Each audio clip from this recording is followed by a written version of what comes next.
As you devoted listeners already know, meal prepping in the Edmondson Ames household is pure chaos, pure unfiltered chaos. But we still want to feed ourselves and our kids something protein-rich and actually good, not just whatever survived the fridge cleanout.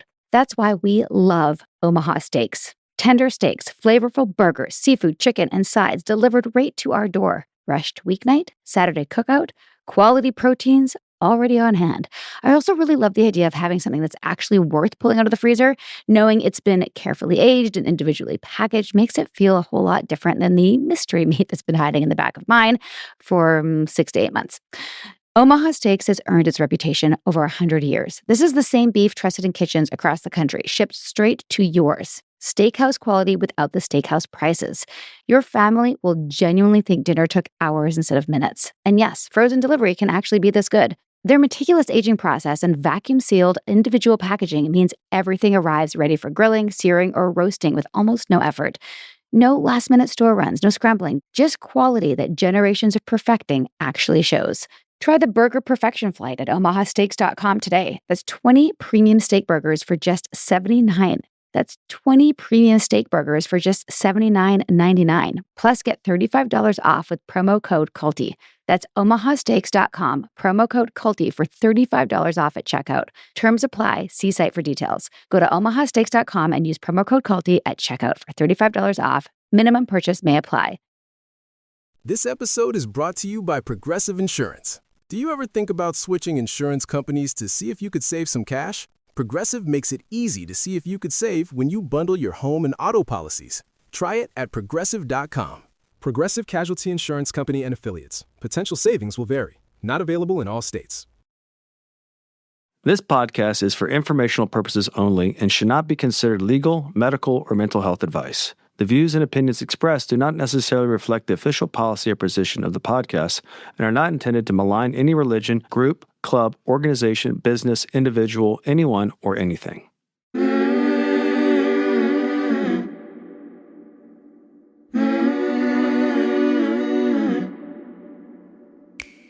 I'm Sarah Edmondson. And I'm Anthony Nippy Ames, and this is A Little Bit Culty. We woke up from a cult, and that journey was captured in The Vow on HBO and in my memoir, Scarred. Now, in this podcast, we break down the shame and secrets that make these experiences so destructive with honest conversations on how seemingly benign groups can cross into the cultiverse and how to spot and recover from trouble if it happens to you. Each week, we bring in experts, survivors, and whistleblowers to explore red flags, resilience, and even share a few laughs because sometimes you gotta laugh. Subscribe to our Patreon for early and ad-free listening, some live Q&A, and exclusive content at patreon.com/alittleBitCulty. Welcome to Season 8 of A Little Bit Culty.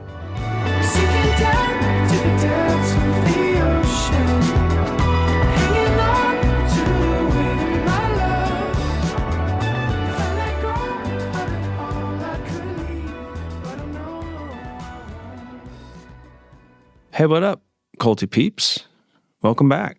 We've got a fun summer bonus episode for you today. No doubt. This conversation originally aired on Claire Headley's channel a while back, and we loved it so much and honestly had such a great time catching up with Claire that we want to share it here with all of you too. If you don't already know Claire, she's an ex-Scientologist, an incredible advocate, and just an all-around great human being. She and her husband, Mark Headley, are absolute badasses in the cult recovery space, and their platform, Blown for Good, is such an amazing resource, not just for people leaving Scientology, but really for anybody unpacking high-control groups or cult experiences. That Blown for Good is on YouTube, and it is a phenomenal channel. Claire was also a guest on our podcast previously. Her story is unbelievable. It is featured in our new book, so if you haven't listened to that episode yet, definitely go back and check it out. In this conversation, we catch up, we talk about what's happening in the cultiverse, share some laughs, and get into all kinds of things that we think you're going to really enjoy. You can also find Claire on Substack on the Blown for Good YouTube channel and website, and we'll link everything in the show notes so you can follow her work. And don't forget, Claire has a book coming out next year, which we are very excited about, and we're going to have her back on to discuss. Mostly, we just love Claire and Mark, and we really appreciate their friendship and support so much, and we're happy to share this conversation with you. They're dope. Enjoy the episode.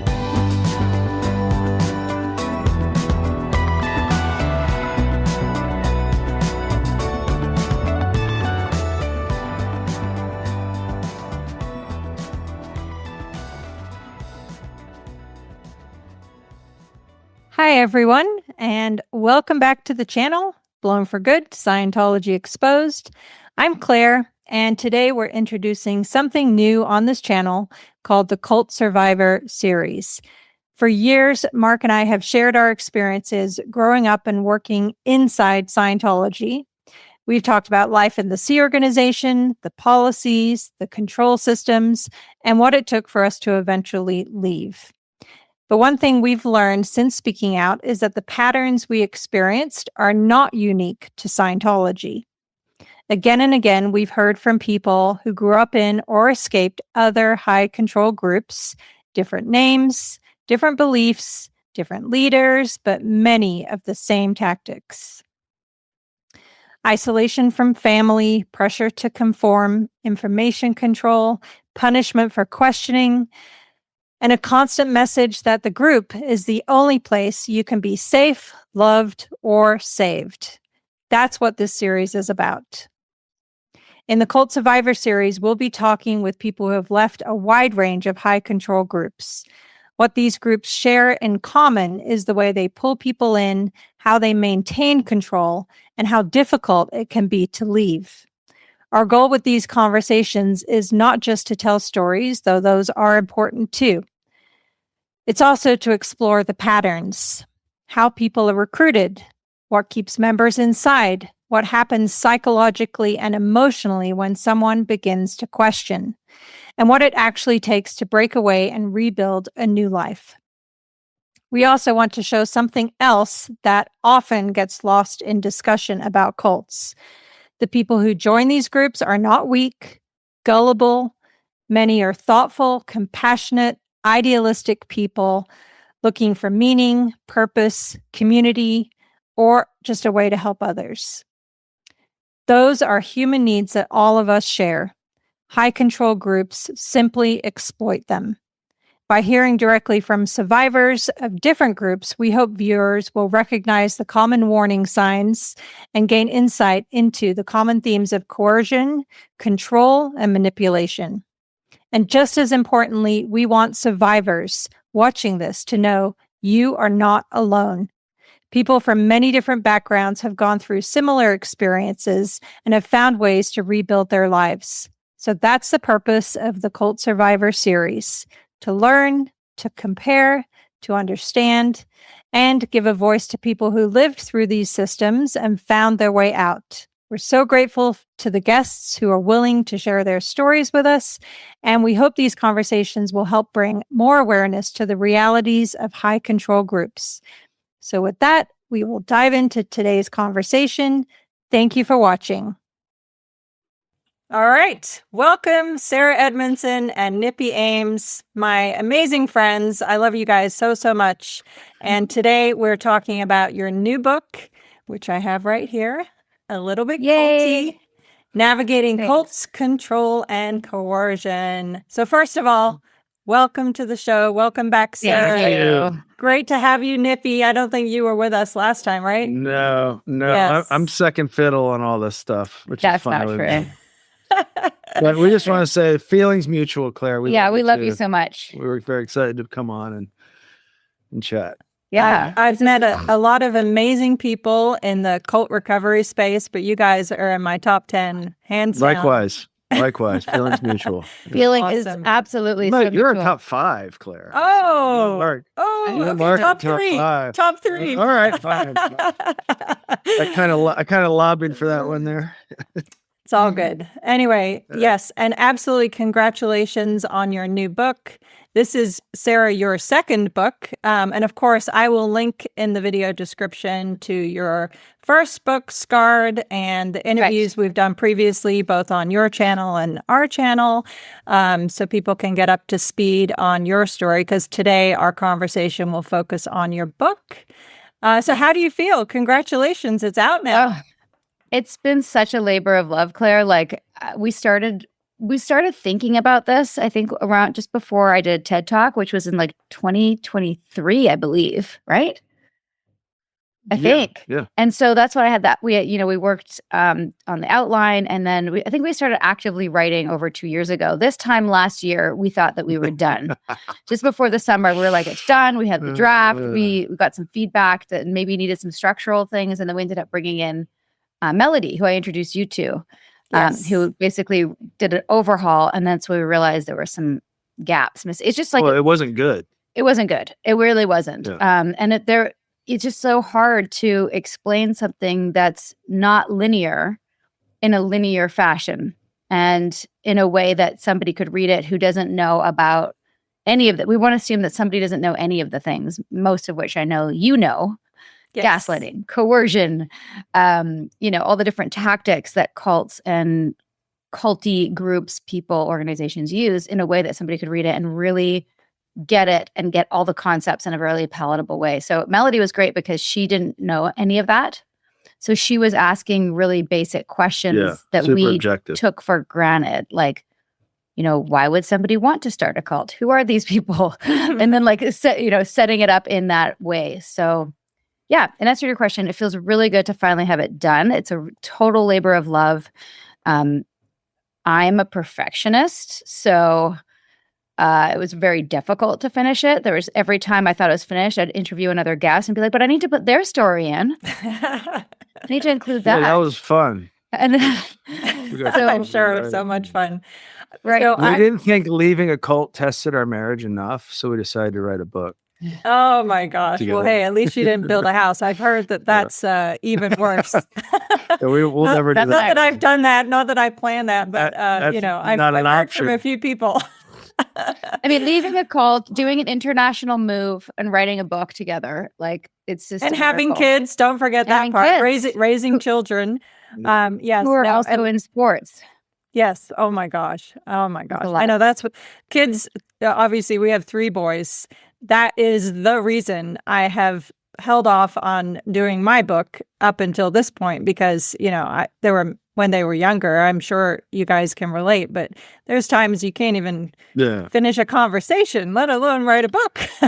No. Also, you have to, your time, there's certain hours of the day where your time is just spoken for. And so you have to learn to work within a framework of hours. And normally my life was like, oh, I can do 2 hours here, 2 hours here, 2 hours there. And no, your 3 hours are right here and you have to learn how to maximize them. And your mood doesn't matter. Yeah. We really try to get all our work done during school hours so that when we pick up the kids from school, from 3 till bedtime is there that we're with them. And, sometimes one of us will switch off so the other person can do some work. We don't always have to both be there all the time, but we want our kids to feel our presence. And one of our things with prioritizing and getting this book done is that the book always came second to our kids. So It's taken a while. If we hadn't had all that, we probably would have been finished a while ago, but it is what it is. And we're very happy that it's out, and it's like it just felt like we were pregnant with, you wouldn't know what this feels like, but Claire, it feels like you're pregnant, like 9 months pregnant for a long time. Where it's like, I have to give birth. Now it's birthed. And hopefully this is the fun part. Yeah. Yeah. Now we're want to introduce everyone to the baby. Yes. So we're making the rounds. This is the rounds. And I will tell you, so I'm more than halfway through and I am loving the breakdown and the vulnerability and the way that you've structured kind of weaving in your own individual stories to, explain and help people understand that cults are truly in all walks of life in this day and age. And I love your emphasis in the beginning that this can happen to anybody.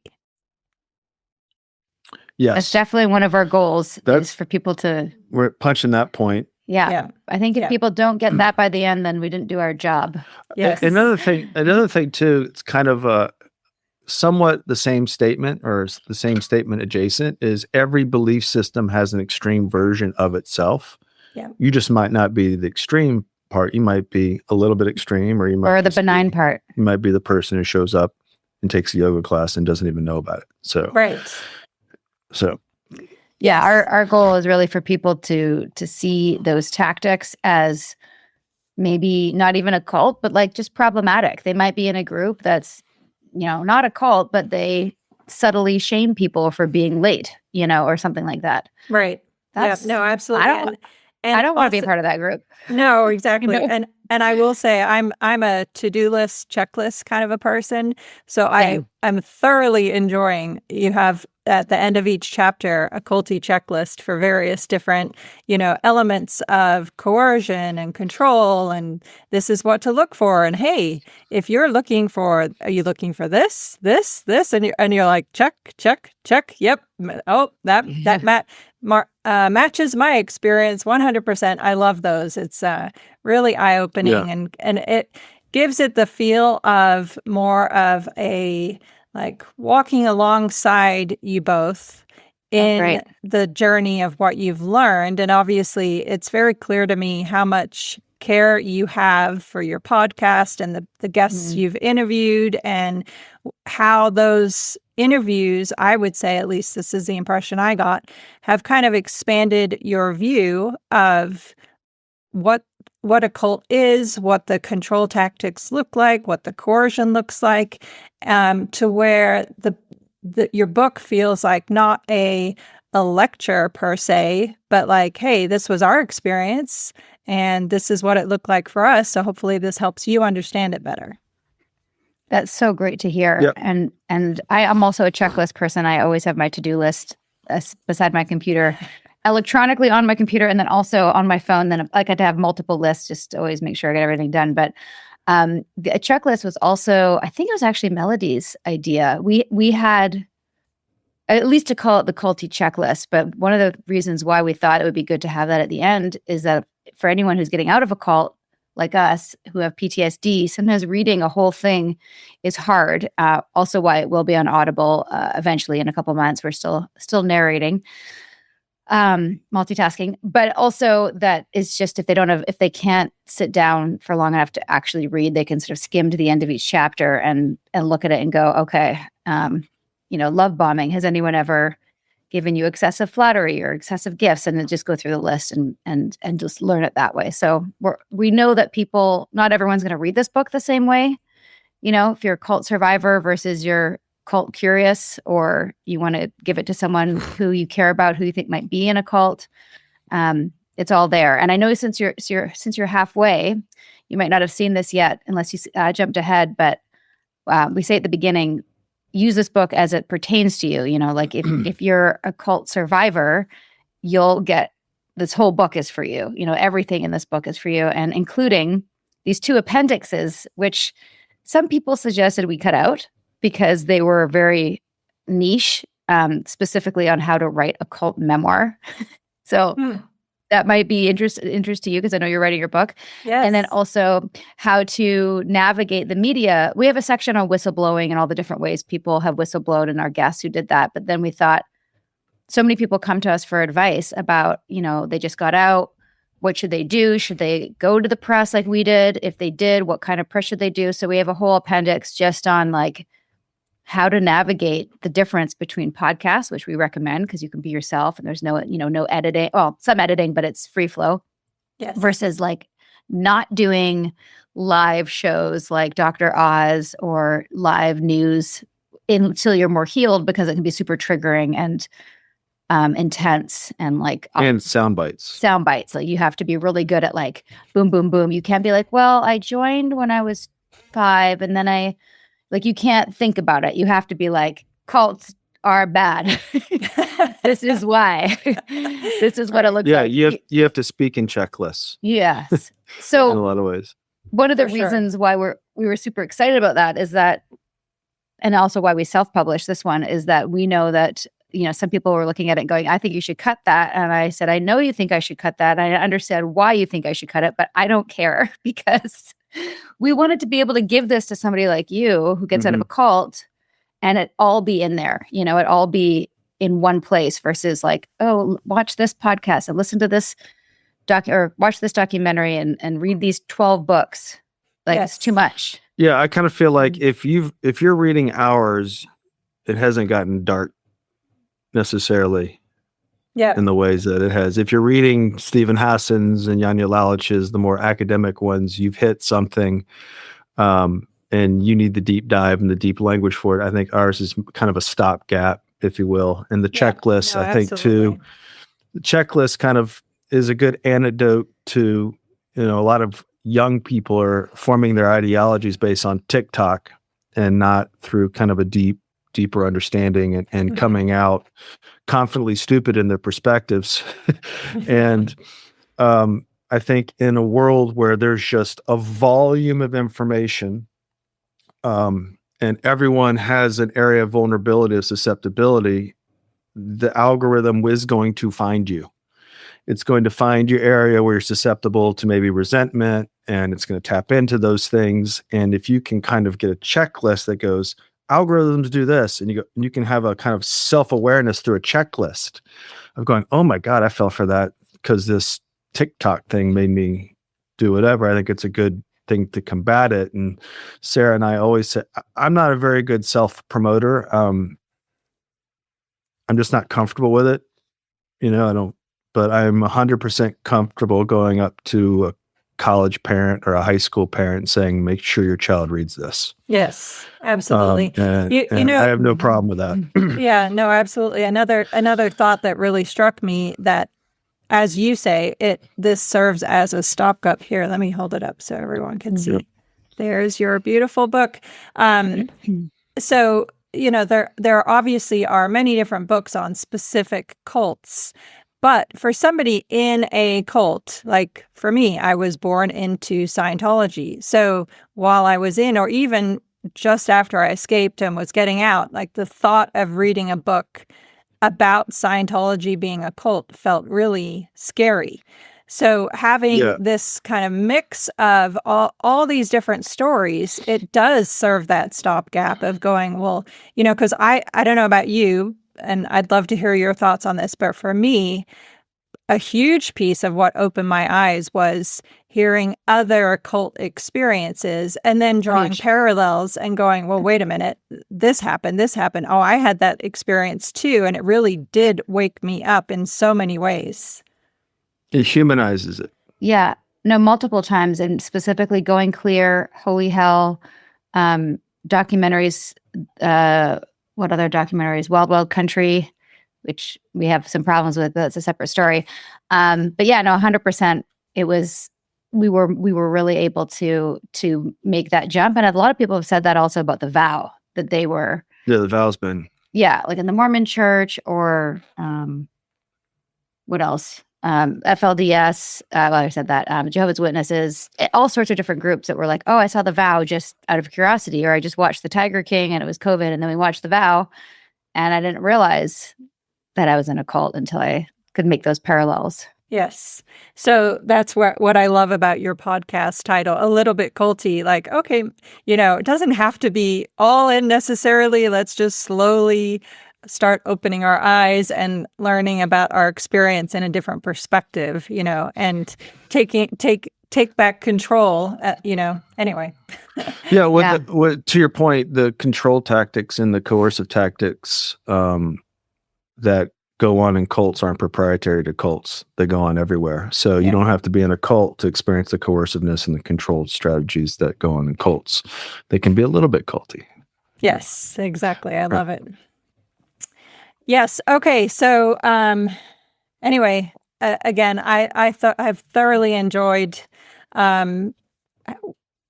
how far I've gotten, and I will absolutely be finishing it very shortly. Amazing. I just realized if you're just past halfway, you might not have gotten to the section about your story. I jumped ahead and read that section.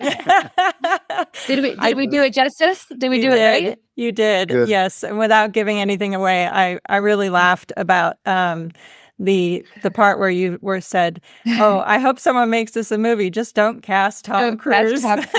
Yeah. Or cast him and hand him this book. Yes, exactly. For sure. I also have thoroughly enjoyed seeing, by my opinion, Nippy, you were very similar to Mark, like the rebel, the not really all in, and Sarah, you were more like me. Well, Yeah, like the goody two shoes. Like Yes, doing all the rule doing all the follower. rules. Yeah.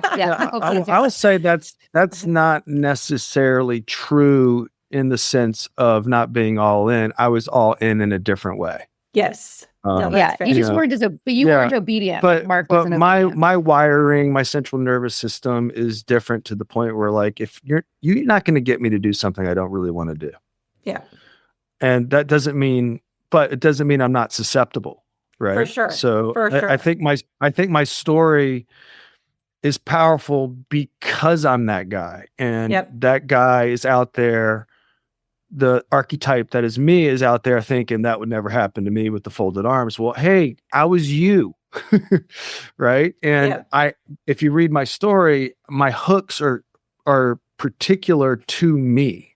Yes, and 100%. And that just says, it could just hit you in that moment. It's literally like lightning in a bottle, kind of, because it just hit me at the right vulnerable moment. But generally speaking, I am the guy who's not a joiner. I am a little bit of a introvert and loner, and you can still have those perfect conditions happen to you where you're behind something you think is good, and it's absolutely. And when I say rebel, of course, you know, Mark was in as deep as I was. He had to escape too.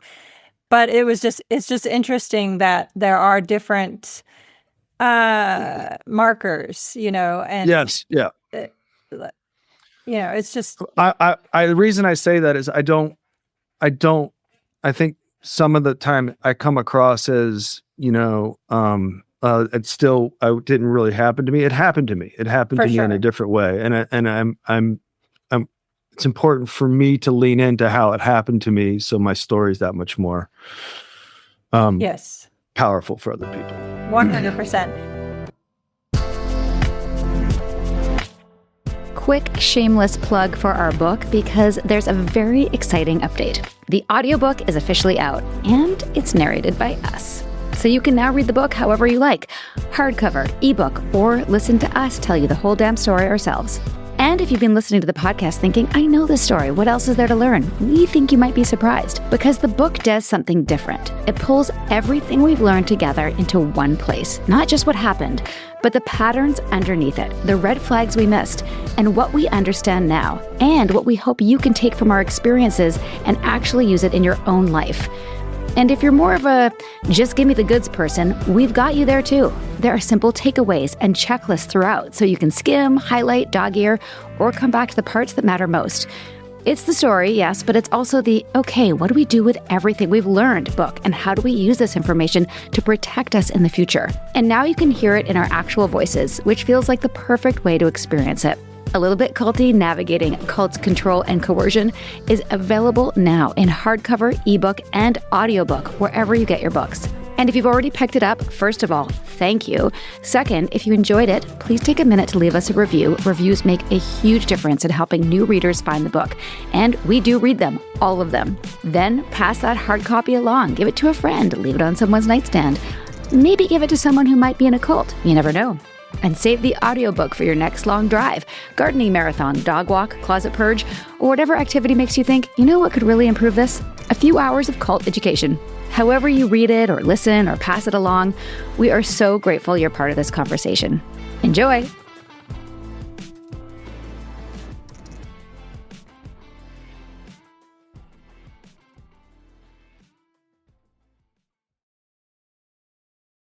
We had a very specific home challenge this summer. We need to give it a facelift. We need to zhuzh things up a bit. There was a lot of things that were just a little old and ratty. Throw cushions on the couch that were, had straight edges, and oven mitts that were probably about 10 years old. Just everything needed a little refresh. Thank goodness for Wayfair. Wayfair completely solved this problem because buying furniture can be a gamble every time, especially online. It looks amazing in photos, but when it arrives, you're wondering if you accidentally ordered a prop from a low-budget movie set. This is why I trust Wayfair Verified. Their product specialists actually hand-vet everything with a 10-point inspection, quality of materials, how it functions, even how long assembly takes. So you know it's built to survive real life, not just a photo shoot. And the value is real too. Wayfair Rewards members get 5% back every single day, so you're saving as you go. Plus, they got options across every price point. So creating a home you love doesn't mean draining your savings account. And here's what really seals it. Over 20 million verified 5-star reviews from actual customers. Real photos, real feedback, real people who bought the thing and are telling you the truth about it. I look at the reviews every time, and it's pointed me in the right direction and strayed me away from other things, and I'm so grateful for that. So instead of guessing and hoping, you can shop with confidence. Join Wayfair Rewards today to get 5% back on every purchase and start saving on your next home upgrade. Head to wayfair.com to shop all things home. That's WAYFAIR.com. Wayfair. Every style, every home. Wayfair, every style, every home. The kids are heading back to school soon, and along with the school supplies panic comes my annual, how am I supposed to feed everyone healthy meals and have time for anything else spiral? It's a lot, especially with sports. This is exactly why we're so thankful Hungry Root sponsors this podcast. Hungry Root is awesome because we are able to have the best healthy snacks for our kids while we're trying to get them to practices to and fro, and sometimes get back at 9:30 at night and have to give them a quick dinner before they go to bed and get up at 6 a.m. Here's what's wild. Hungry Root gets smarter the more you use it. It learns your taste, your dietary needs, and just keeps refining what shows up in your cart, like it's slowly becoming psychic about what you and your family actually wants to eat. With over 50,000 chef-crafted recipes and 1,000 grocery items, we never get bored. Most recipes are ready in 15 minutes, which is a miracle during back-to-school chaos when everyone needs to eat immediately and simultaneously. They're serious about quality, screening out over 200 sketchy additives. No hormones or antibiotics in their meat and seafood. You know exactly what you're going to get. Honestly, the biggest gift is not having to think about food logistics on top of everything else. My brain has exactly 0 extra space during back-to-school season and this podcast, and Hungry Root just handles it like a boss. Our family's eating better without me having to become a nutrition expert overnight, which I kind of am. That's a win. And with the time we save from not having to meal plan or grocery shop every day, we can put more into this podcast. You're going to love Hungry Root as much as I do. For a limited time, get 40% off your first order, plus get a free item in every box for life. Go to hungryroot.com/culty and use code culty. That's hungryroot.com/culty, code culty to get 40% off your first box and free item of your choice for life. This episode is sponsored by BetterHelp. You've heard us talk about BetterHelp approximately 400 times at this point, but I don't think we've actually dug into the receipts. Like, do people actually love this thing, or are we just really persuasive? Don't take our word for it. Head to betterhelp.com/reviews and see real customer feedback, updated daily. Hundreds of actual humans, not some cherry-picked testimonials from 2019. The numbers are actually kind of wild. 4.9 out of 5 average rating for live therapy sessions based on over 1.7 million client reviews. That's not marketing fluff. That's over 1 million people saying, yeah, this actually worked. 6 million people have used BetterHelp globally, and their therapists all have at least 3 years and 1,000 hours of hands-on experience, plus every certification required. So you're not getting matched with someone who just discovered feelings last Tuesday. You're getting professionals. Getting started takes minutes. Answer some questions, get matched, and switch therapists anytime if the vibe's off. No awkward breakup required. So if you've been sitting on the fence about therapy, go read the reviews yourself. See the reviews, see what stands out, and see if BetterHelp is right for you. Visit betterhelp.com/culty. That's betterhelp.com/culty.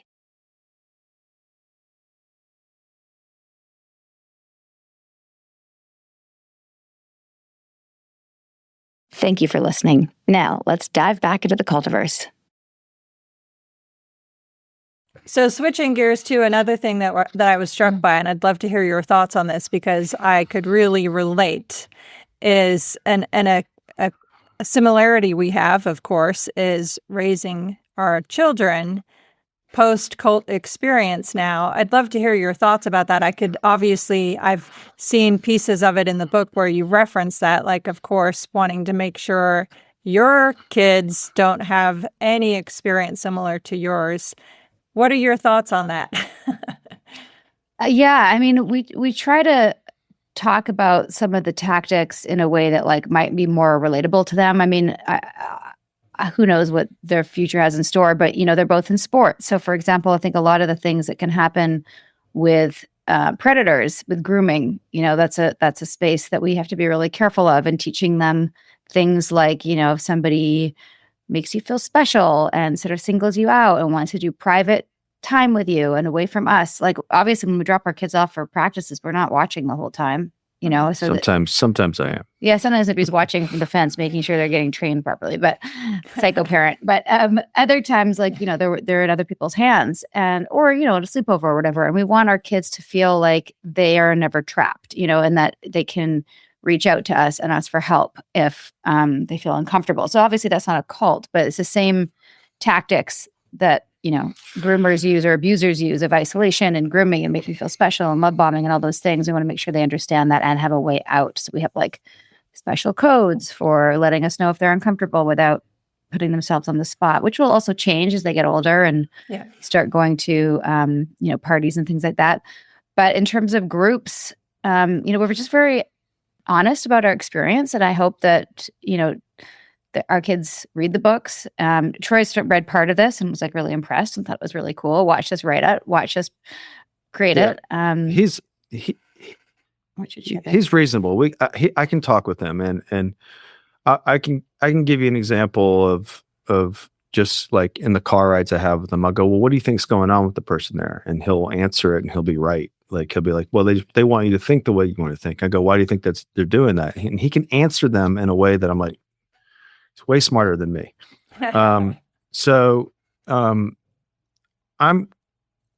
confident he's going to have the wherewithal to ask the right questions. I've seen how he can handle himself. So I'm not concerned in terms of, in our communication with him is really good, at least until, maybe he gets a little bit internal at puberty but we encourage him to be vulnerable and all that stuff. The thing that I'm very concerned about is a lot of the political crossfire that our kids are in right now. Sometimes it's at schools. We had a little bit of it at the last school. And I went and kicked the tires and what was going on there. It wasn't that bad, but it was enough for me to go, I don't think our kids are going to continue to go to school here. A lot of it was more because they didn't have much of a sports program there. But there was other ideological things that were going on at the school that I'm 100% opposed to, because it was telling kids what to think and what to feel and not teaching them how to think. Right. And a lot of the stuff that it was advocating for, I don't have a problem with per se, if my kid comes to those conclusions on his own and can articulate through. But if he's being told to do something and you can't go question those things, to me, those are the biggest red flags. And I've told my kids, if you can't question something and you get pushback for asking a question, you need to pay attention to that. Our other kid's 7. We don't really get into that now. And he's got his head in puzzles and stuff like that. Maybe it'll come down the road. But, generally speaking, I think the biggest concern as parents generally are sugar and iPads. And I think the algorithm online is very real. I think we have a generation, enough forensics of a generation to cite the problems of the TikTok generation of kids, particularly kids on college campuses, confidently stupid about foreign policy and then going into quads. And it's resulted in some anti-Semitism that I wouldn't send my kids near those schools. And I'm confident when I say, if your child goes to college and comes back a social activist, there's a problem. Right. And it doesn't matter. You can speak to whatever content point is. And they're being recruited into something. Yeah. And these movements, and I can call them out by name, I think, are recruiting kids. That's why the college stuff is so important. Yeah. And for sure. They're recruiting kids, and they're leveraging the grievances of fringe movements to justify their existence. Mm-hmm. And you have to understand what they're doing and how they're doing it. And oftentimes they're using the group and spitting out the group when they have power. Right. And that's the most dangerous thing for our kids right now. And what's at stake is the meritocracy that a lot of people have run into gunfire to preserve. I'll put it diplomatically, because I don't particularly want to use any of my platforms to tell people which way to lean politically, because I think the polarities of both political parties are poison, and they both want you to go leverage. They want to leverage your goodness and your morality to go really accelerate their agenda for power. And it doesn't really matter who you're aligned with. And that's a sad commentary. too. And I think our kids, we need a generation to come up and understand that's what's going on so they can not participate in it. And spot it and For say, sure. yeah, I see what you're doing. I see what you're trying to do with my goodness and trying to leverage it. And just to add to something what Nippy was just saying about being able to question and, not just be obedient soldiers. That's also hard as parents because we also want them to listen to us. Oh, for sure. Right. So this is like, I find this is like a real delicate balance. We're like, question authority and don't just be obedient, but brush your teeth, We're winning. Yeah. We're still winning. Yeah, for sure. It's a hard balance. Like, I don't want them to be obedient like I was. I want them to understand why they're doing everything they're doing, but I also want them to respect us and do what I ask them to do when I ask them to do it. So it's right. That's why I think sports is such a great training ground for kids. And if you can't do sports, I think stuff like jujitsu, martial arts are a good area because they're constantly dealing with reality and they're constantly dealing with measurement and they're constantly dealing, you can't really subvert those things. True. And if you do try to subvert those things, it's blatant. But martial arts is also so ripe for abuse. What do There's you mean? so much abuse. I love martial arts. I love what my kids have learned in jujitsu and taekwondo and judo and whatnot. But the systems are also set up for people to be abused because it's like anything where you're joining and you're not asking. all. I mean, some of them are pretty. Some of them are great. Standardized. Some of them are great. Yeah, but I'm just saying. Yeah, no, I've seen examples of that too. I agree. I mean, it's like anything, and you cover this in the book too, like the way that they can present is, oh, this is your family and the love bombing and the this and the this and the this. And so, yes, there's, it's just, those red flags you got to watch out for and listen to your gut, like you talk about, and follow your intuition and don't shut down that voice in the back of your head. Make it stronger by listening to it. Yeah. Yeah. And asking for opinions outside of whatever it is, if you're not sure. Yes. A lot of times we'll go into the group and oh, maybe I'm feeling a bit I don't know if I want to do this. And then the leader or the person you're given the authority to, which you have to if you're going to learn a new skill. Yes. And if you're entering a dojo, you're saying, I know less than you, master, teach me.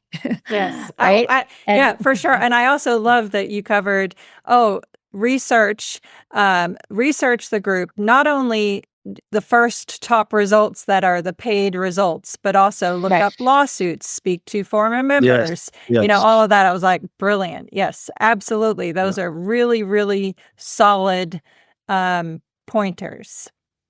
Thank you. Claire, we wrote this book also for the ghosts of ourselves. If we'd had this book before we joined NXIVM, obviously we wouldn't have joined because we would have seen the red flags. Yes. If we had the book. If I known I was going to meet you, I'd still join. Oh, Nippy.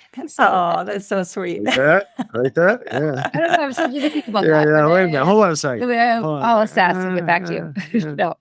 And then also, if we wrote it for ourselves when we were in to give us options for leaving, and to maybe leave in a different way. Although I think we'd left in the best way we could. My only regret, and I don't think this is in the book, is that, and not like I can turn back time, but I was so angry that obviously we rallied the people that believed the anger and weren't as indoctrinated, but the people that were more indoctrinated than me were able to look at my anger and just deny what I was saying because I was so angry. Which is one of the reasons we stayed in originally, because some of the people that sounded the alarm, I think in 2009, were so unhinged when they left. And we were told they're unhinged before we went. So we filtering for their unhingedness. And when they were unhinged, subsequently what they said, we didn't buy it. We thought was informed by their unhinged behavior. And it was, but we used that rather than validate their perspective to dismiss it.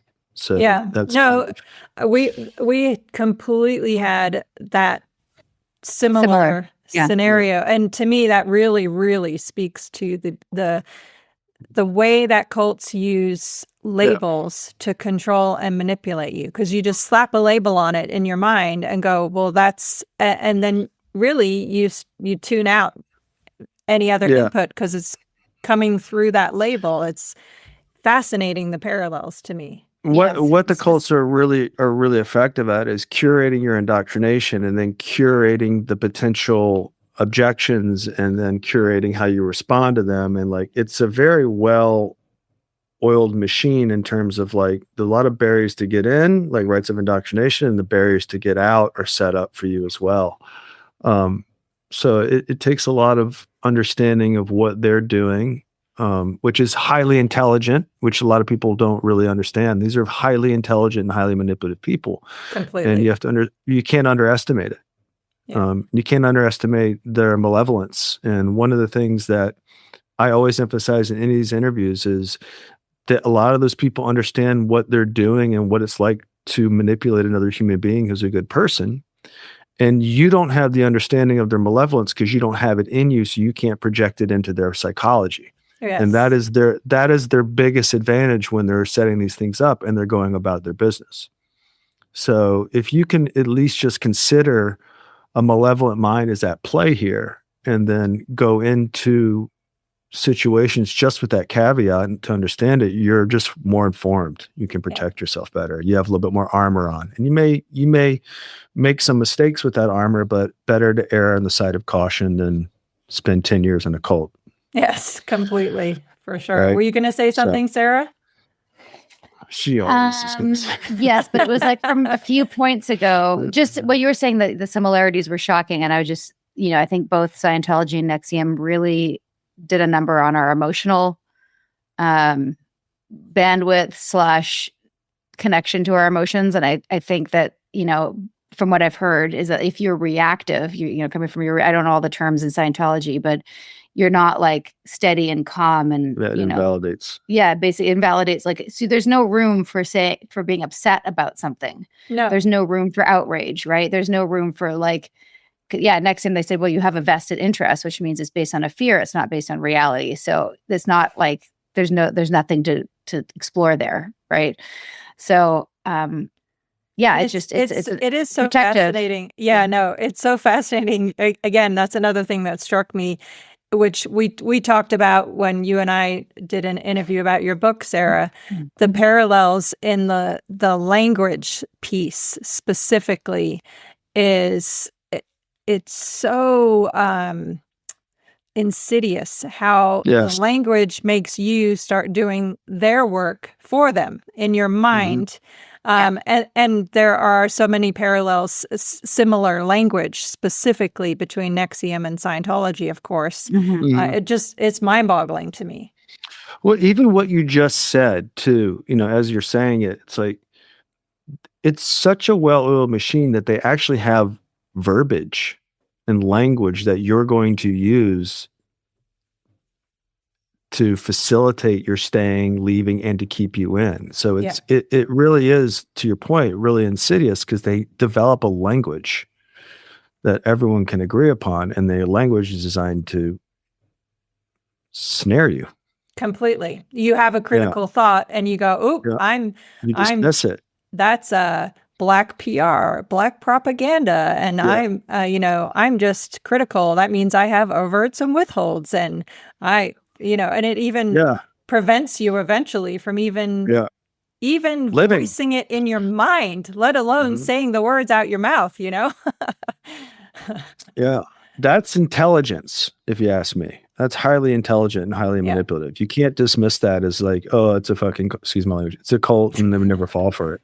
Right. And if you, and that's it at its extreme. So think about what it looks like on its most subtle level when it wants you to buy something, or it wants you to, to believe this cause or get you to do this. By the time you're in, it's extreme, but it starts softly. There's a soft indoctrination, and you've got to understand what that looks like and sounds like. Yeah, for sure. Still, even if you've gone through it, like I catch myself going like, so it's a muscle, you have to like go, okay, or at least consider it.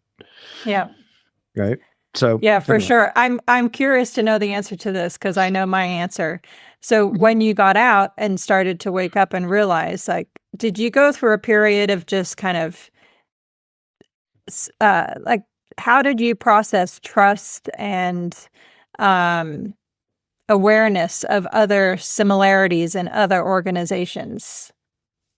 I mean, I think our first little while was we just weren't even interested in any sort of gathering, like any sort of get together, even like, I mean, parties, people that we know is one thing, but I joined this like women's networking thing, and we all sat around in a circle and shared like who we were and like what our goals were and stuff. And I was like, ugh, I knew it was fine. I knew in my mind, I knew it was fine, but my body was really uncomfortable.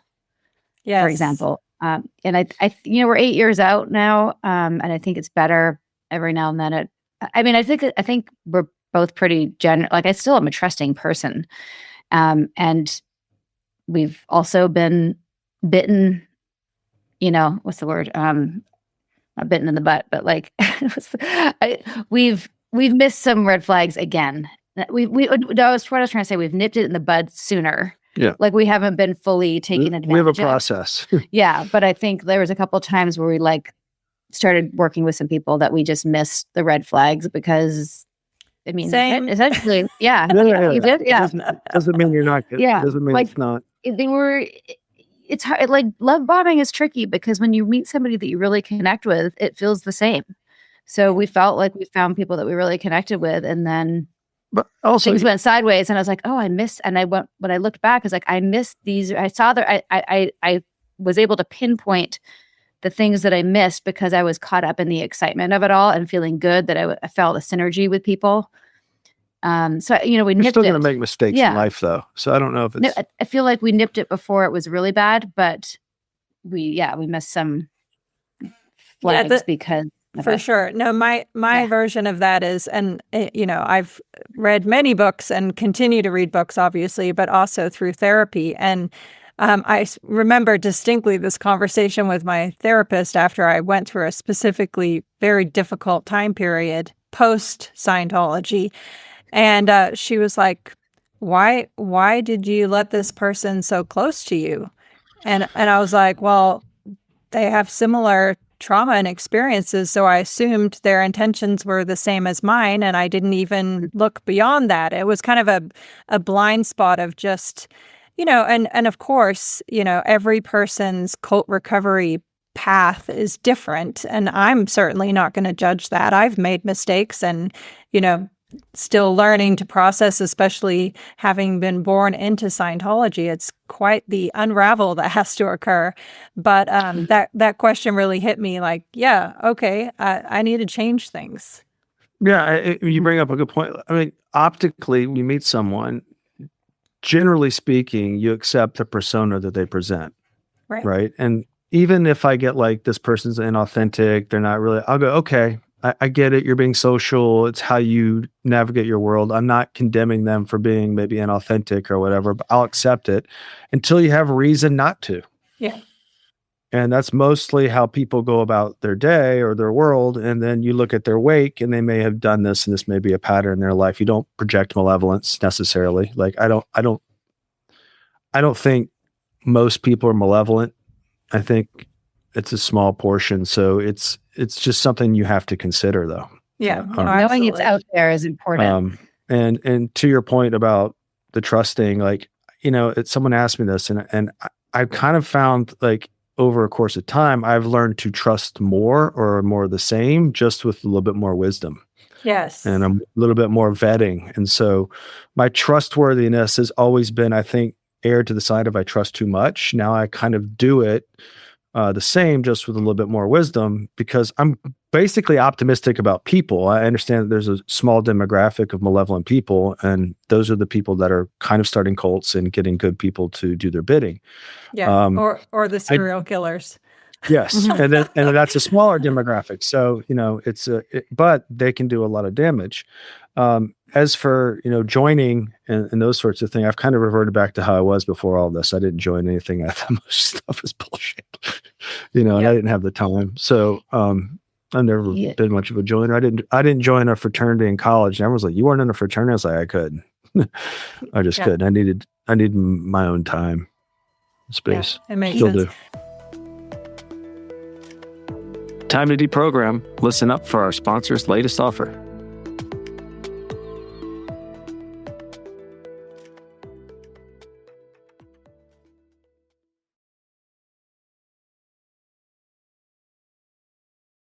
now that I'm officially in the I can't leave the house without my readers stage of life, I know that I needed to replace glasses and also buy them in bulk because people my age need multiples, some in every purse, in the car, bedstand, etc. And I just didn't want to go through that whole rigmarole. But Zenni is an online eyewear shop with stylish prescription glasses, sunglasses, and customizable lenses, all starting at under $30. Pick a frame on Zenni.com, enter your prescription, customize your lenses, and it ships to your door. No store visit, no pressure, no upsell. And at that price, you stop asking, do I need new glasses? And start asking, why wouldn't I have just a few? A work pair, a fun pair, one that matches every single outfit. You don't have to justify it. You can't afford not to buy them, as my aunt used to say. Over 150,000 five-star reviews, plus virtual try-on, so you can see exactly how a frame looks before you order. I love the pair that I just got from Zenni. People stop me on the street and say, where did I get them? These are like those sort of clear plexiglass ones, like hipster vibes, but not hipster prices. You know what I mean? Such an easy process versus what I was used to. That scratched up pair has done its job, people. Upgrade today with Zenni. Go to Zenni.com/podcast and use code podcast15 for 15% off your first order, plus free shipping on all U.S. orders over $65. These styles do sell out, so don't sit on it. That's Zenni.com/podcast, promo code podcast15. Happy shopping. We protect everything. Health insurance, car insurance, phone insurance. We've got a plan for basically every possession we own. But your home? Your actual biggest investment? We just cross our fingers and hope nothing breaks, which is wild because things definitely break, especially with two boys and you're going to football practice and one of them pulls the doorknob off. HomeServe definitely could have helped. Your regular homeowner's insurance doesn't cover the day-to-day stuff. Plumbing failures, HVAC breakdowns, electrical issues. You're on your own for those, usually at the worst possible moment. Think of it like a subscription for your home. For as little as $4.99 a month, they've got your back. Here's the difference. When something breaks, you're not frantically Googling contractors at 11 p.m. in a panic. You're already on the phone with HomeServe's 24/7 hotline getting a repair schedule. Choose a plan that fits your needs and budget, and when something goes wrong, just call. They've been doing this for over 20 years with a trusted network of 2,600 local contractors, nearly 4.5 million customers, a 4.8 out of 5 post-repair rating, and an A+ BBB rating. They're legit. Emergency home repairs can get really expensive really fast. So next time we're dealing with the faulty electrical outlets, a broken light switch, a burst water pipe, a furnace that decides to quit, or a water heater on the fritz, HomeServe is who we're calling. It's time to protect the things you're protecting everything else for. Join the millions of customers who trust HomeServe. For 50% less your first year, go to homeserve.com/culty. That's homeserve.com/culty for 50% less. Savings compared to renewal price. Void in Florida. Remember when summer meant actual freedom? No homework, no teachers, no alarm clocks, just weeks of glorious nothing stretching ahead of you. As adults, summer freedom looks a little different, but Mint Mobile's summer sale is bringing some of that magic back. Right now, all their plans are $15 a month, even unlimited. That's not a typo. That's just what happens when a wireless company decides to stop being ridiculous. Free yourself from big wireless and all their gimmicks and gotchas. High-speed data and unlimited talk and text on the nation's largest 5G network, T-Mobile's network, not some knockoff version. Bring your current phone, keep your number, pick a 3, 6, or 12-month plan, and stop overpaying. That's it. Sign up online, it takes minutes, and you get 3 months of premium wireless for $15 a month. Turns out freedom in adulthood mostly just means not getting fleeced by your phone company. Close enough to summer vacation, honestly. To get your new wireless plan for just $15 a month, go to mintmobile.com/culty. That's mintmobile.com/culty. Cut your wireless bill to $15 a month at mintmobile.com/culty. That's it. There's no catch. Upfront payment of $45 for 3 months, $90 for 6 months, or $180 for 12 months. Plan required. $15 per month equivalent. Taxes and fees extra. Initial plan term only. Greater than 50 gigabytes may slow when network is busy. Includes up to 20 gigabytes hotspot. Capable device required. Availability, speed, and coverage varies. See mintmobile.com.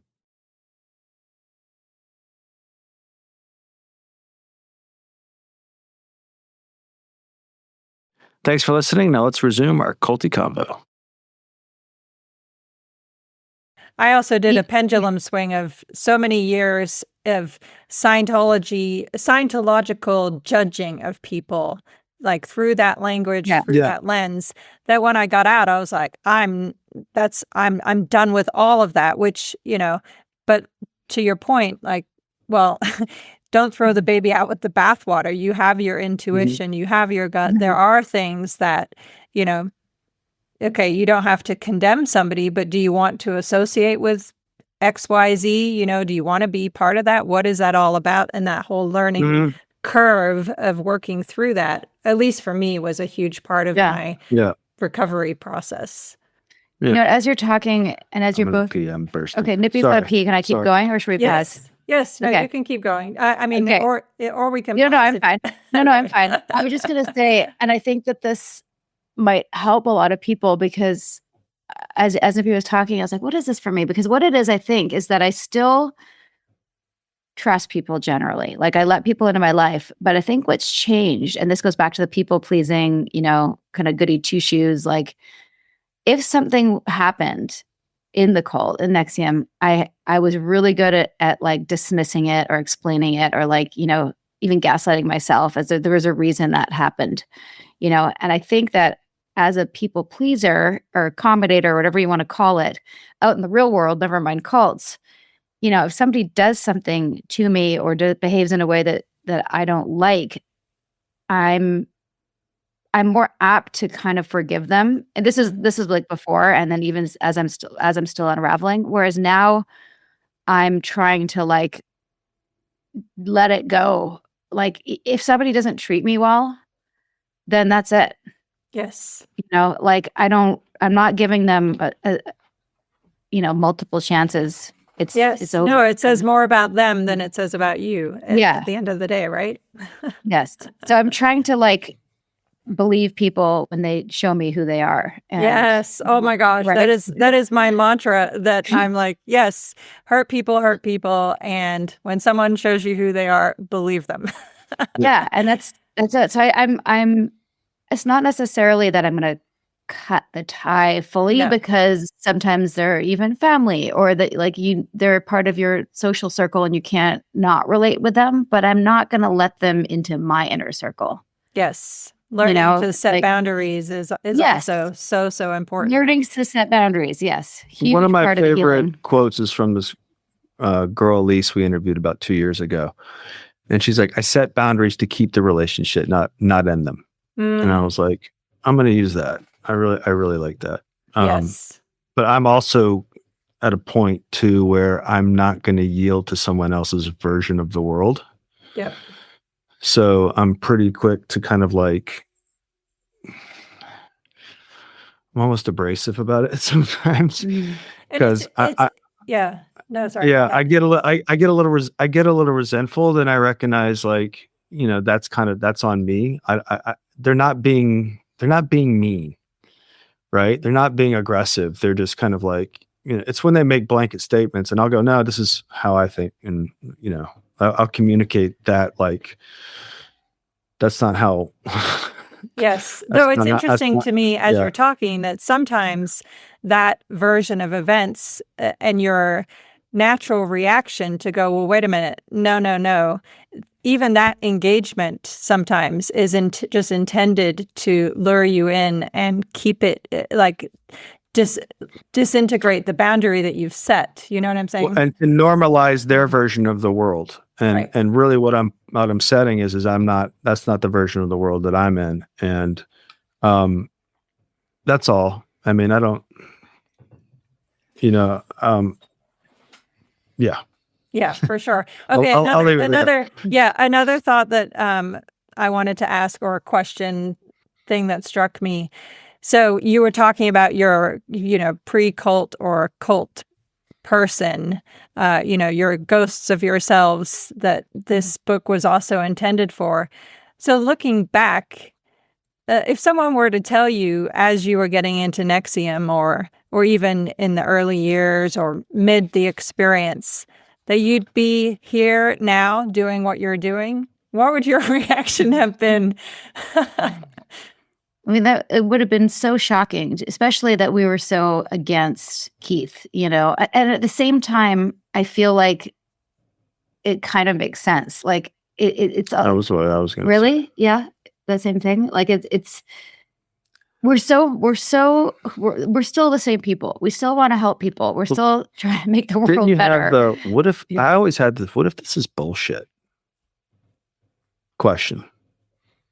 And I didn't think it was Keith. I just thought like, what if me spending my time trying to do this mission and help people with their goals is just, what if it's not really working? Like, and I started looking at people around Keith who were on his intense goal programs, and there was no one in the organization that I felt like I wanted to be like, which is why I left the first time. I don't know if you knew this. I had kind of two stints from 2001 to 2003. I was a coach. I learned that in the book. I was like, oh my goodness, wow. So I left thinking like, there's no one here that's doing what I want to do. I was 27, 28. And I was like, there's no one I really looked up to. And there was no one that was really that successful out in the world in any sort of meaningful way that I wanted to aspire to. And I thought, well, maybe just this goals part is the good part. Me looking at myself, evolving certain limiting beliefs makes me more optimal in my world. I can do that. I can use the tools. I can use the weights at the gym to be stronger, but I don't have to go be a trainer. Right. And then I got called back because you read it. But my point is simply that like, I kind of felt like there was aspects of it of like, if this is such a success program, why is all the coaches poor? Yeah. Why are they all struggling to like, and so there was always a little bit of that. And how long can I do this? Yep, there's things that I want. I have a kid now. So there was a lot of things that I think were facilitating our eventual exit, but not in the way that we thought, and not in the way that we thought we'd have zero relationship with the organization and it would be destroyed or anything like that. It just felt like, we used to do this. We teach on weekends now or something like that. It's kind of where I felt like it may have headed. Like a gradual departure versus but also like we were already working on projects outside of it. We had there was this general feeling of like, I kind of feel like this has run its course. I don't mind teaching it. I don't mind, like, that's kind of the inertia, I think, of where our lives were going. And we weren't in Albany, so we weren't near them. We were in Vancouver, and we had a 3-year-old, and like we were looking to like, that was going to get a lot of our life force. It still gets our life force. And there's really, I think I speak for you when I say this, nothing that was going to get in the way of how we're going to raise our kids. For sure. Like for Sarah and I, we were super aware of all that at the time. Like it wasn't really until retrospect. Well, I mean, it's how we spent our time. Yeah. And we were pulling away. We didn't know. And Sarah and I, like, I think I speak for Sarah to this, like, there's really not much more in my life that's more fun than being around my kids, raising them and watching them grow. And I didn't know I'd love it this much. Yep, I really same. I really love like doing the podcast, and then, I get to go hang with my kids. Yep. And I've got about 5 to 6 more golden years with them before they're like, screw you, Dad. I know everything. I'm joining the cult. Oh my gosh. No, they won't. You know what I mean? No, they won't. But you know what I mean, right? And I so do. I'm going to I get do. this right. I'm going to hit this out of the park. And I like doing it. And I like that we have something that can supplement it so we can do it. Yeah. When my kids were real little, I called into the Dr. Laura show, Dr. Laura Schlesinger, because I was trying to process, like, what do I tell my kids when they realize they have no grandparents in their lives? And I had that experience when I was 3 of losing a parent to Scientology and blamed it on myself. It's one of my earliest memories. So that was just like a real conflict for me. And Dr. Laura just said outright, just always be honest and truthful with your kids, and they will never go down that path. So in an age-appropriate fashion, I've always just told my kids, like when my oldest son was 7 or 8, one day he turned to me and he said, "Mom, when did your mom die?" And I mean, it was like massive gut punch, but I'm like, "So she's not dead. She's just in an organization that destroys families, and hopefully one day she wakes up and she'll talk to us, Anyway, it's just like, ooh. Yeah. Oh, man. Anyway, sorry, I didn't mean to go down that dark of a rabbit hole. It's intense. It's important to you have to share stories about how bad this can get. Yeah. And the impact it has on kids, for sure. Age-appropriate stuff is how you learn. I mean, it's key. Humanity keeps getting these lessons because we're not pivoting to them. So there you go. we got to get it out there. And you remember when Troy he must have been in second grade or something. He drew a picture of a man. It said, "This is Keith behind bars. My parents put him there." I was like, Oh my gosh. That is amazing. Does that not just Yeah, gives we me were so proud. goosebumps when you say that? I'm like, oh my gosh, you know what? We've got a picture of that somewhere. We should make a post out of it. we Yes. should all go visit him one day. Claire, you want to go visit Keith Raniere with us in prison? You want my honest answer? Like, No. no. If you ask me to do it, I'll do it. But like, I won't do it. I'd go with would you see want to bring a pizza and eat it in front of him behind the other side of the glass? I spent too much time with. yeah, we can take a copy of your book and read it and just have a like cult Q&A and like. Oh, we should mail him. Mail him We one. should mail him. There you go. That's a good idea. There you go. See, when cult survivors come together, all kinds of brilliant ideas come out of it. And just sign it 120. Yeah. Right. Hashtag 120. Hashtag 120. Oh my God, that's hilarious. What's 120? 120 years in 120 prison. years. Oh, of course. See, I was like, Which- are we talking January 20th? 120. There you go. See, Which you is can also- say, see you in whatever the year is. That's good. But here's my favorite part of this. By 120 Press. Trace 120 is the name of our. Trace is Troy and Ace. 120. Favorite part of the sentence is that he gets 5 years probation when he's out. So 125, really. Yeah. Well, he's got that probation, to make sure he rehabilitates back in society. There you go. After 120 years, you would After need a bit of 120 that. years to think about it.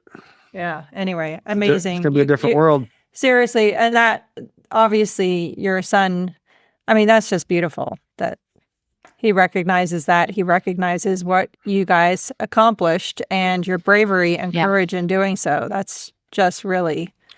And we got a little lucky. We had, Sarah and I were lucky to have families to lean on.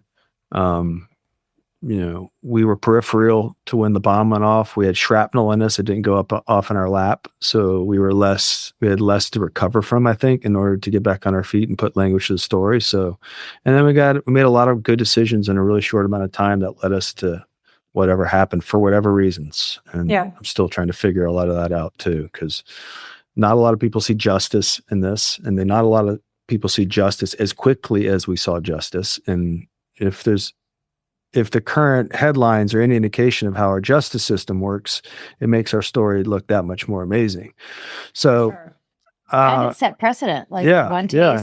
People are using it, and it's starting to have its thumbprints and fingerprints on other sentencings as well. So, I feel good to be a part of that and throw my punch. No, seriously, it's inspiring and reinvigorating and just so important. And I would also like to say too, just hats off to you both for weathering the storm of living through a cult and keeping your relationship intact, because I know that is no small feat.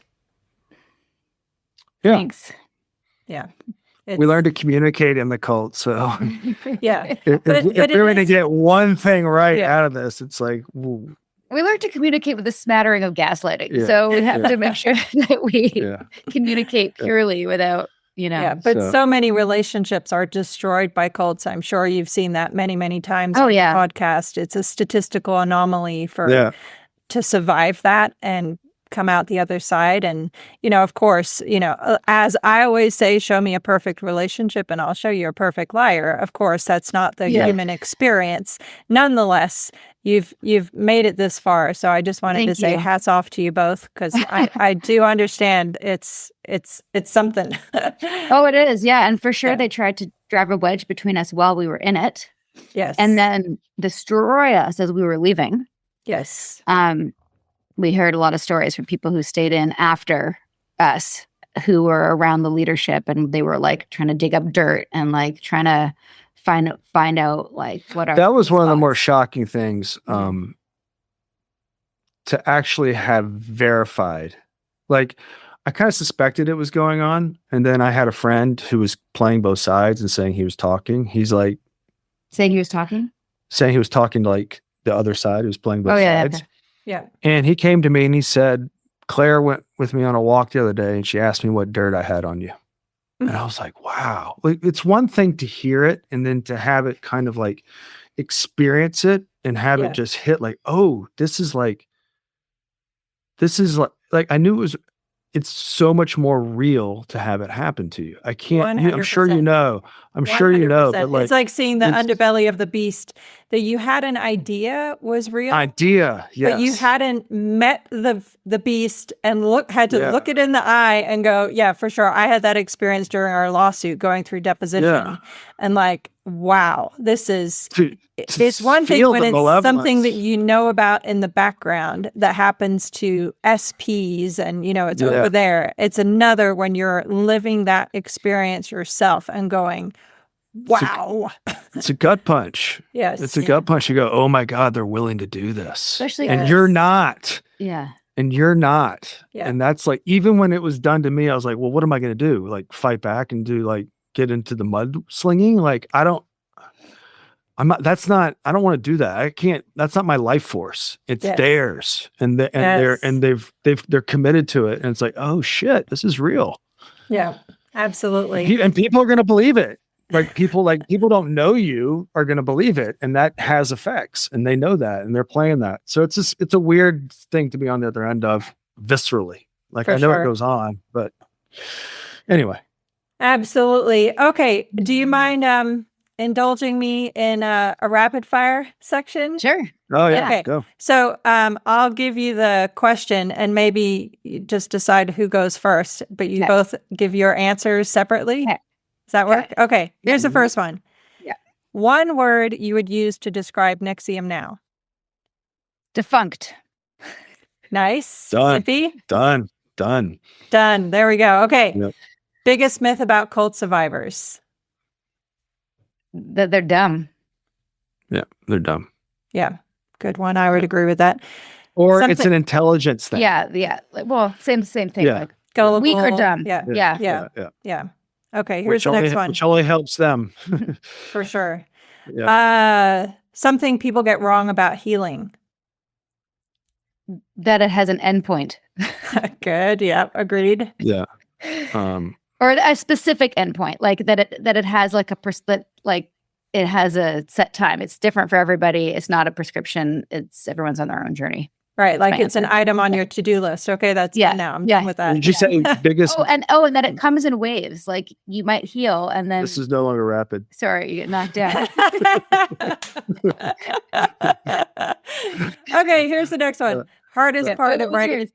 Oh yeah. Nippy, you just deflected. What was the biggest misconception? Something people get wrong about healing. I think some people don't think they can heal.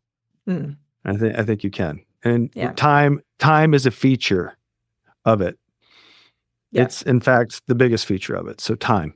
Great. Yeah. Good one. Hardest part of writing this book.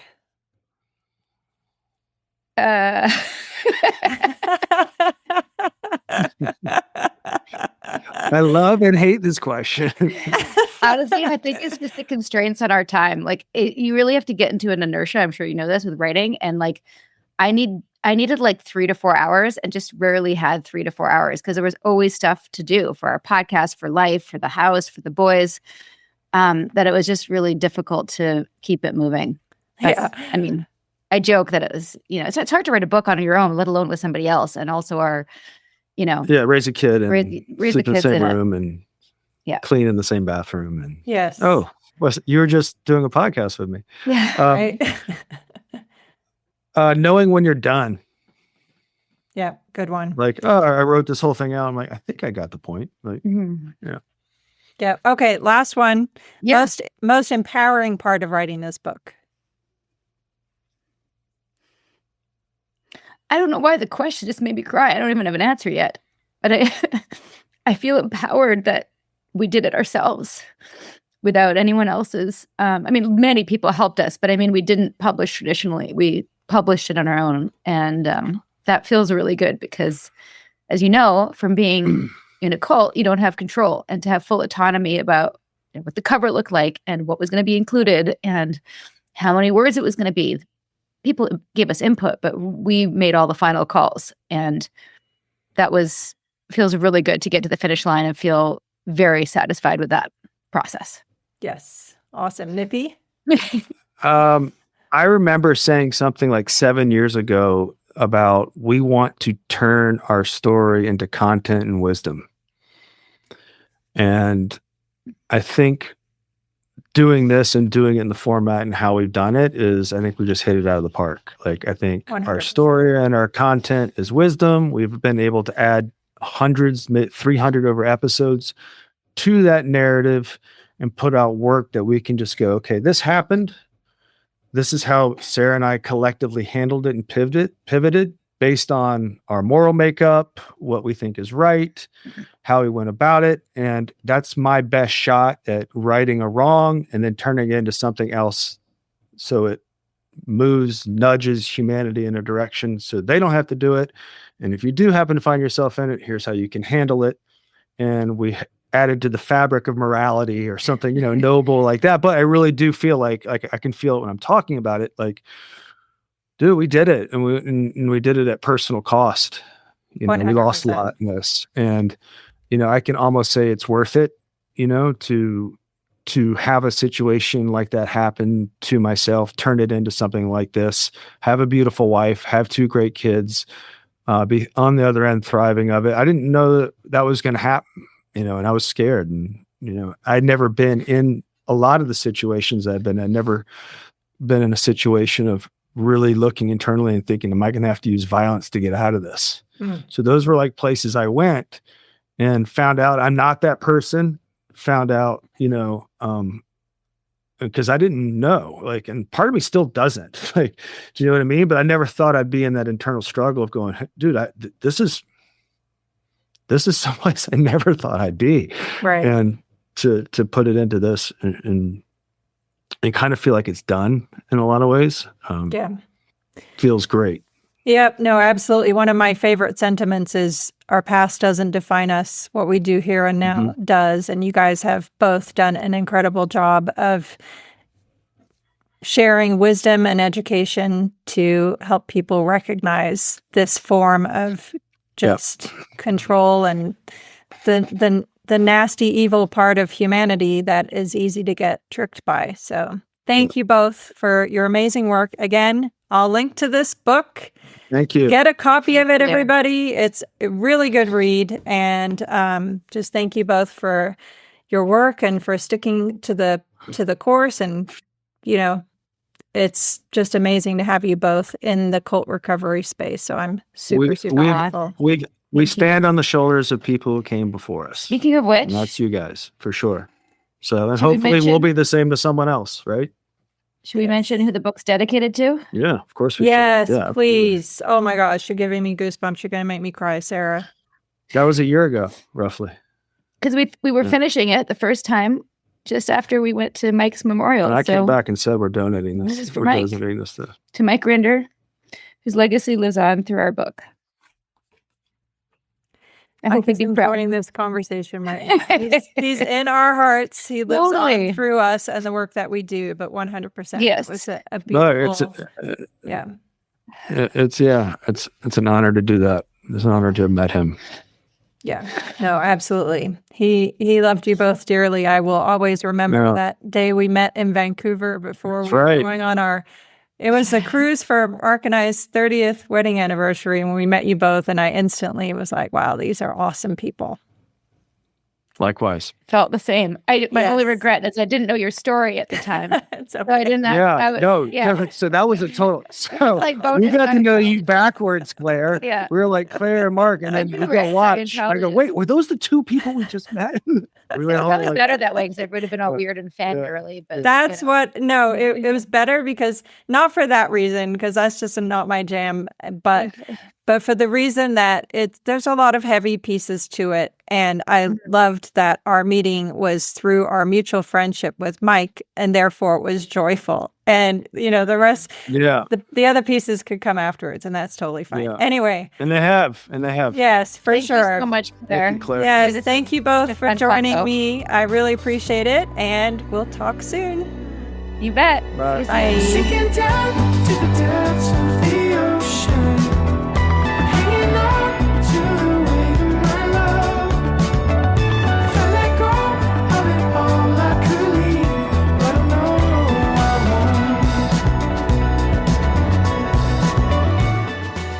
won't. We hope you're enjoying A Little Bit Culty. If so, please do show us some love. Drop a rating or leave a review. Hit subscribe on Apple, Spotify, or wherever you listen. And subscribe to our Patreon at patreon.com/alittlebitculty. Even better, send this episode to someone who needs it. Maybe they're in a cult. Maybe they're just a little bit susceptible. Or maybe they just love a good story. Spread the word, spread the love. Thanks for listening, and see you next time. A Little Bit Culty is a Trace 120 production. Executive produced by Sarah Edmondson and Anthony Nippy Ames in collaboration with producer Will Rutherford at Citizens of Sound. Our co-creator is Jess Temple Tardy. Our production coordinator is Leslie Dinsmore. Writing by Sandra Namoto and social media marketing by Eric Swarzinski and Brooke Keene. Our theme song, Cultivated, is by the artists John Bryant and Nigel Aslan.